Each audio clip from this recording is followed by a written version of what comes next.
She never missed a shift, never asked for help until one night, she did. And when her boss learned the truth, he couldn't ignore it. Success wasn't handed to Lucas Carter. He earned every bit of it.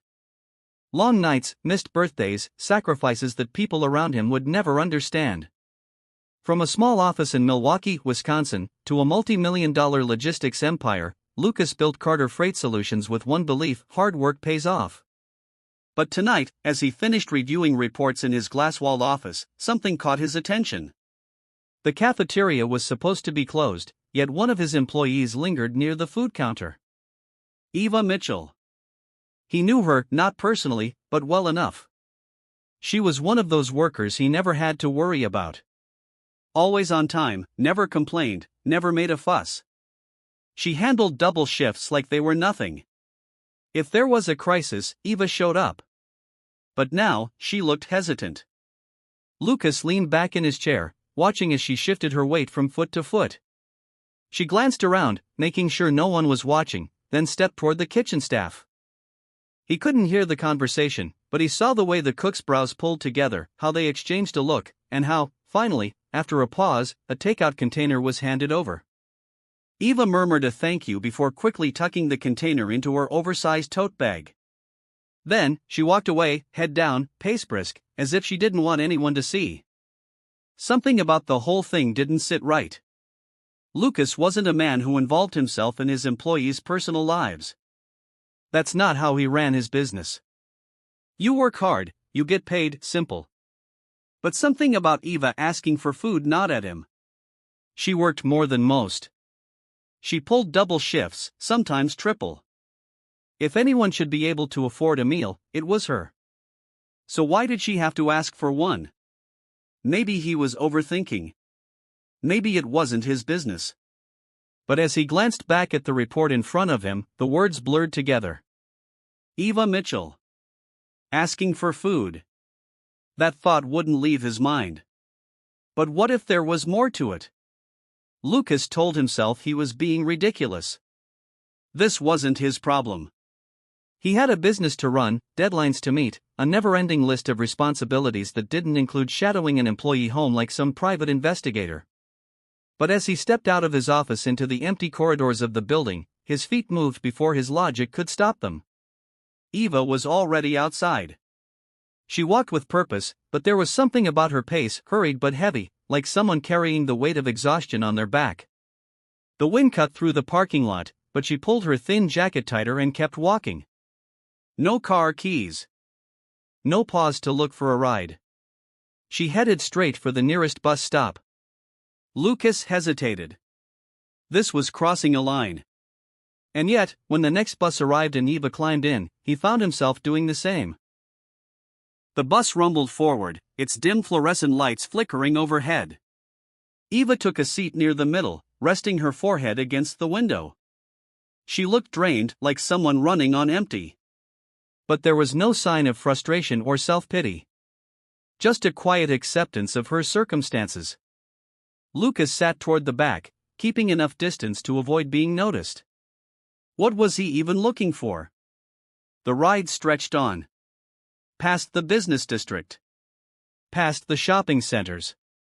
Past the parts of town Lucas rarely thought about.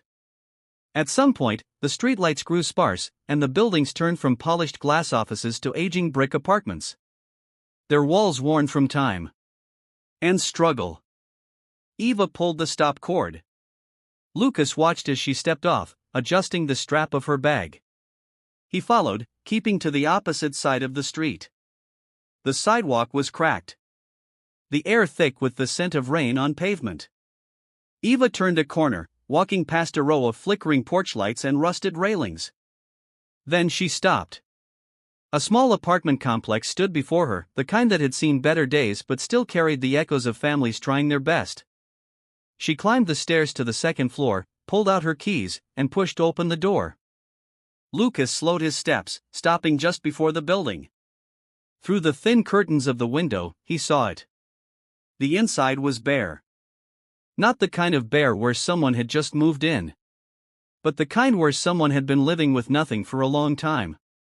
A single mattress lay on the floor. No couch. No dining table. No signs of comfort. Just a few blankets. A pair of neatly folded clothes on a plastic crate. And then, two small heads peeked out from the side of the mattress. Children. Eva knelt beside them, opening the takeout container with careful hands. The kids, no older than 5 or 6, scooted forward, their eyes wide with anticipation. She split the meal between them, watching as they ate with quiet urgency. She wasn't feeding herself. She had asked for that food because she needed to feed them. Lucas stood there, the weight of the moment sinking into his chest. He had spent years building a business, pushing employees to work harder, faster, longer. But had he ever really looked at them? Had he ever stopped to consider what happened after they clocked out? Eva wasn't just working double shifts. She was surviving them. A gust of wind swept down the street, rattling a loose metal sign nearby. Lucas took a step back, his mind racing. He needed to leave. This wasn't his business. He had already seen too much. But as he turned, a small voice cut through the night. "Mommy, are we going to have breakfast tomorrow?" Lucas froze. Eva hesitated. Just for a second. Before brushing her daughter's curls back.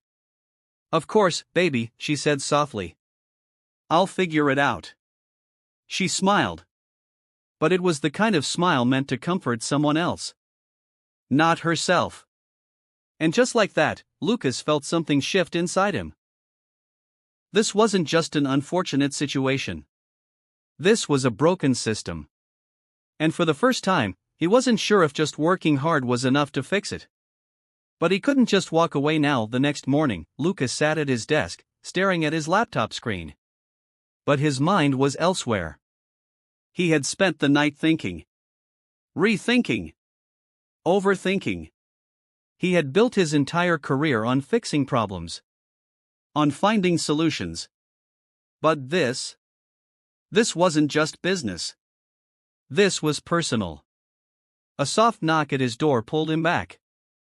"Eva Mitchell is here to see you," his assistant said, peeking in. Right on time. Eva walked in, looking just as exhausted as the night before. But there was something else in her eyes now.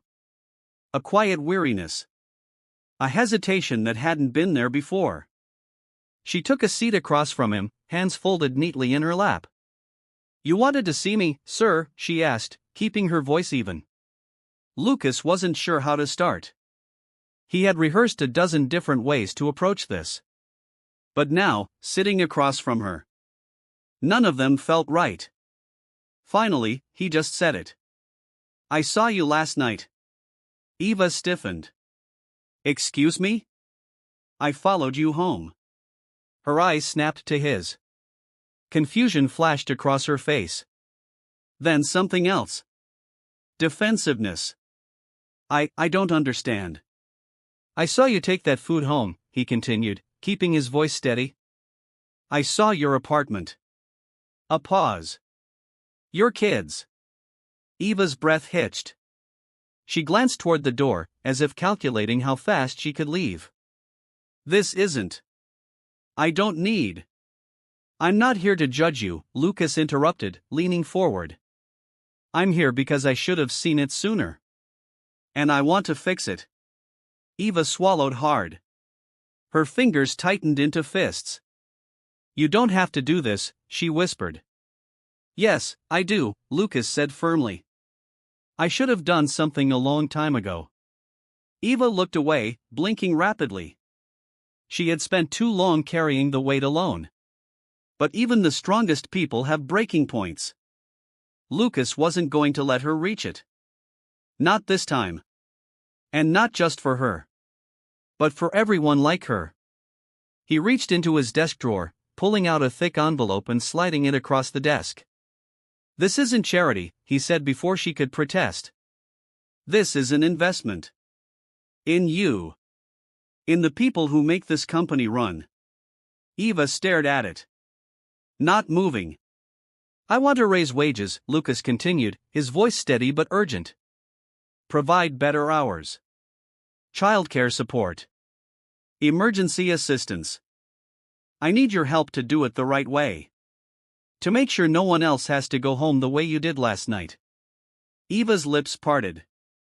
But no words came out. Her fingers hovered over the envelope. Then drew back. As if burned. Why? She finally asked. Why do you care now? Lucas exhaled. Because I built this company, he said. And I let people fall through the cracks.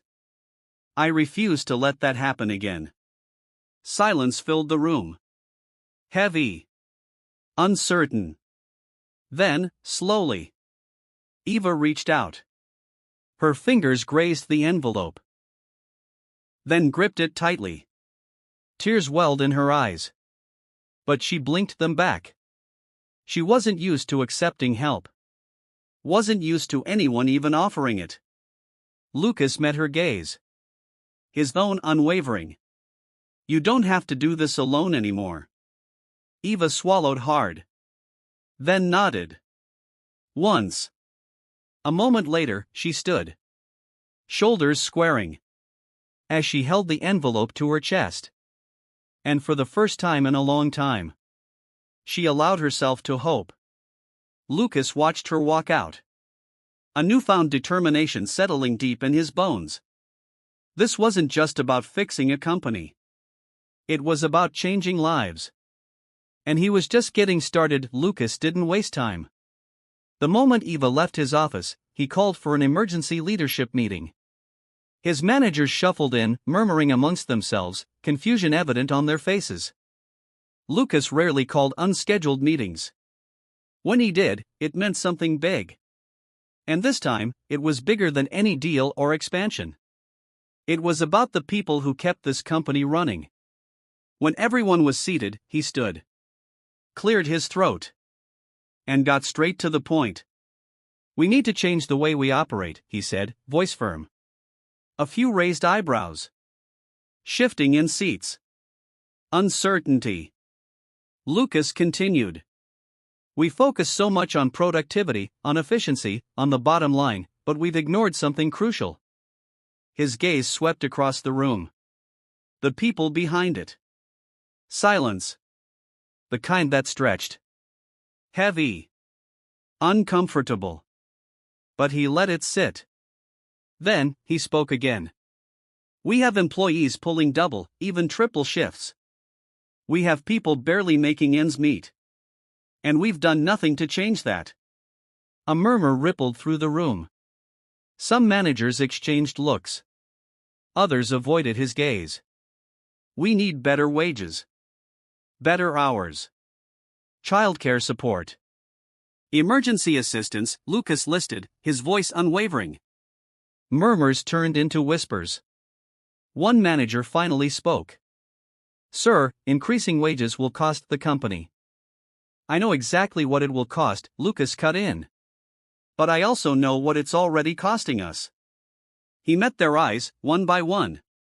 How many talented employees have we lost because they were burnt out?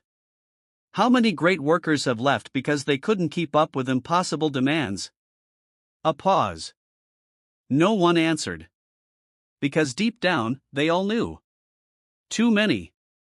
Lucas inhaled. Slow. Steady. This isn't just about business anymore, he said. It's about doing what's right. A beat of silence. Then another. Finally, one of his senior managers spoke. I think you're right, she said hesitantly. A few nods followed. Then more. Lucas exhaled. Good. Because this was only the beginning. A week later, changes started rolling out. Higher wages. Flexible shifts. A new childcare program. An emergency fund for employees in crisis. It wasn't easy. There was pushback. Doubt. Resistance. But Lucas didn't waver. He had spent too long ignoring the cracks in his company. Now, he was fixing them. One by one. And the employees noticed. For the first time, they felt seen. Heard. Valued. Eva was the first to thank him. Not with words, but with the look in her eyes when she saw the first paycheck under the new wage increase. The way her shoulders eased. The relief in her expression. And Lucas knew. He had done the right thing. But there was still more to do. Months passed. The company grew stronger. Not just in numbers, but in loyalty. In morale. People worked harder not because they had to, but because they wanted to. They trusted leadership. Because leadership had finally proven they cared. And Lucas? For the first time in years, he felt something deeper than success. Something more meaningful than profits. Purpose. Because a good business wasn't just about making money. It was about making a difference. And he had finally understood that.